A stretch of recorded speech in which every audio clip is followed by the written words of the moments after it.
यंदा गुरुपौर्णिमेला 2 दुर्मिळ योग तयार होत आहे. होय, या दोन्ही योगाचा प्रभाव 29 जुलै रोजी दिवसभर असणार आहे. मग या दिवशी नेमकं काय करावं, चला जाणून घेऊया.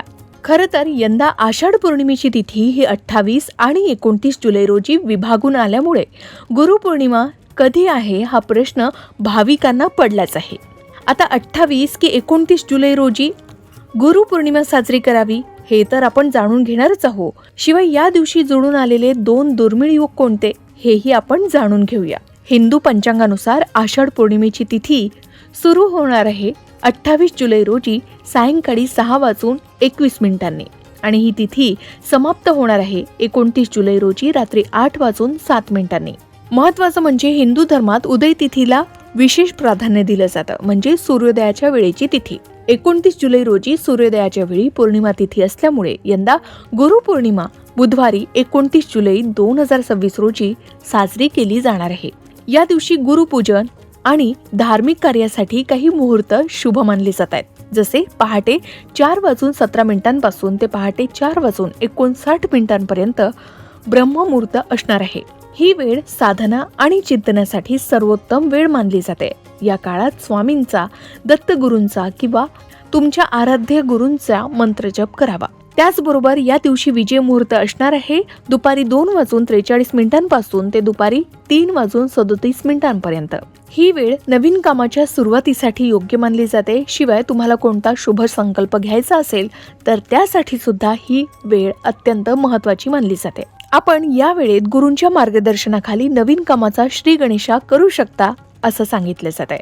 त्याचबरोबर संध्याकाळचा मुहूर्त आहे संध्याकाळी 7:14 पासून ते रात्री 8:17 आपल्या आयुष्यातील गुरुजींना भेटून कृतज्ञता व्यक्त करण्याचा हा काळ मानला जातोय. आता सर्वात महत्वाचं म्हणजे यंदाची गुरुपौर्णिमा ही धार्मिक आणि ज्योतिषीय दृष्टिकोनातून अतिशय दुर्मिळ मानली जात आहे. कारण या दिवशी 2 अत्यंत शुभयोग एकत्र येत आहेत. पहिला प्रीतियोग. हा योग प्रेम, परस्पर सुसंवाद आणि सकारात्मक ऊर्जेचं प्रतीक मानला जातो, ज्यामुळे नात्यांमधील कटुता दूर करण्यासाठी हा काळ उत्तमच असतो. दुसरा हर्षल योग. हा योग यश, आनंद, उत्साह आणि शुभ फळ देणारा मानला जातोय. या दोन्ही योगांचा प्रभाव 29 जुलै रोजी दिवसभर असणार आहे. त्यामुळे या शुभ काळात योग्य विधींनी गुरुपूजन केल्यास जीवनात सुख, शांती आणि प्रगतीचे मार्ग मोकळे होऊ शकतात अशी मान्यता आहे. आता सर्वात महत्वाचं म्हणजे धार्मिक मान्यतेनुसार महाभारताचे रचयिता महर्षी वेदव्यास यांचा जन्म याच आषाढ पौर्णिमेला झाला होता. त्यांनी मानवी कल्याणासाठी 4 वेद आणि 18 पुराणांचे संपादन करून जगाला ज्ञानाचा प्रकाश दिला. म्हणूनच या दिवसाला व्यास पौर्णिमा असेही म्हणतात.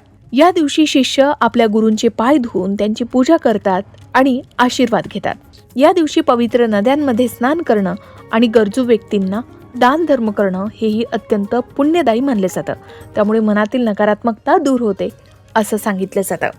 आता या दिवशी नेमकं काय करावं, तर धार्मिक मान्यतेनुसार प्रीतियोग आणि हर्षल योग हे दोन्ही शुभ योग मानले जातात. या योगांच्या काळात केलेली सात्विक साधना, पूजा आणि शुभ कार्यांना विशेष महत्त्व दिले जातं.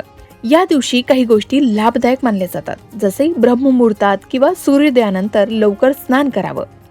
स्वच्छ, शक्यतो पांढरे किंवा पिवळ्या रंगाचे वस्त्र परिधान करावेत. हा दिवस ईश्वर भक्तीत, सदिच्छार आणि शुभ कार्यासाठी अर्पण करावा आणि तसा संकल्प करावा.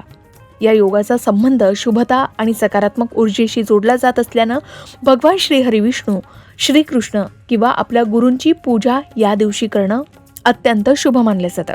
या दिवशी भगवान श्री हरिविष्णूंना तुळशीची पानं अर्पण करावीत.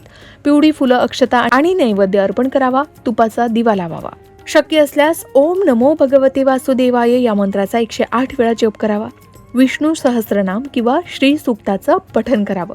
गुरूंचं स्मरण करून गुरुस्तोत्र किंवा गुरु गायत्री मंत्राचा जप करावा. याचबरोबर चंद्र मनाचा कारक मानला जातो, त्यामुळे संध्याकाळी चंद्रदर्शन करावं. चंद्राला पाणी किंवा दूध मिश्रित जल अर्पण करावं. यावेळी ओम सोम सोमाय नमः या मंत्राचा जप करावा. आणि आधी सांगितल्याप्रमाणे या दिवशी आपल्या सामर्थ्यानुसार दान करावं, हे खूप शुभ मानलं जातं. शिवाय गुरुपौर्णिमेच्या दिवशी 2 शुभयोग जोडून येत आहेत जे दुर्मिळ आहेत. पहिला प्रीतियोग आणि दुसरा हर्षण योग. या काळात तुम्ही काही शुभ कार्याची सुरुवात करू शकता, जसे नवीन शिक्षण किंवा अभ्यासाला सुरुवात करणं, आध्यात्मिक संकल्प करणं, नवीन व्यवसायाचं नियोजन करणं, घरातील शुभ पूजन करणं किंवा धार्मिक ग्रंथांचं वाचन करणं. हर्षण म्हणजे आनंद देणारा योग. यामुळे या दिवशी राग, वादविवाद आणि कटू बोलणं टाळावं. कुटुंबासोबत वेळ घालवावा, भजन कीर्तन किंवा नामस्मरण करावं, सकारात्मक विचार ठेवावे. खोटं बोलू नये, कोणाचाही अपमान किंवा निंदा करू नये, अनावश्यक राग आणि वाद टाळावा. तामसिक आहार आणि व्यसनं करू नयेत. कोणाचे मन दुखावेल असे वर्तन या दिवशी अजिबात करू नये. धार्मिक मान्यतेनुसार प्रीतियोग प्रेम, सौहार्द आणि सकारात्मक संबंध दृढ करण्याचं प्रतीक मानला जातो, तर हर्षण योग आनंद, उत्साह आणि शुभ फलदायी ऊर्जा देणारा योग मानला जातो. या काळात श्रद्धेनं पूजा, जप, दान आणि सत्कर्म केल्यास मन प्रसन्न होतं, आत्मविश्वास वाढतो आणि जीवनात सकारात्मकतेची भावना निर्माण होते, अशी पारंपरिक श्रद्धा असल्याचं सांगितलं जातं. मग गुरुपौर्णिमेच्या दिवशी तुम्ही नेमकं काय करता? कमेंट करून नक्की सांगा. अशाच प्रकारच्या माहितीपूर्ण व्हिडिओसाठी लोकमत भक्ती चॅनलला नक्की सबस्क्राईब करा आणि बेल आयकॉनला क्लिक करा, म्हणजे आमच्या नवनवीन व्हिडिओचं नोटिफिकेशन तुम्हाला मिळत राहील. तसेच योग्य आध्यात्मिक मार्गदर्शनासाठी लोकमत भक्तीच्या फेसबुक पेज आणि इन्स्टा पेजला लाईक आणि फॉलो करायला विसरू नका.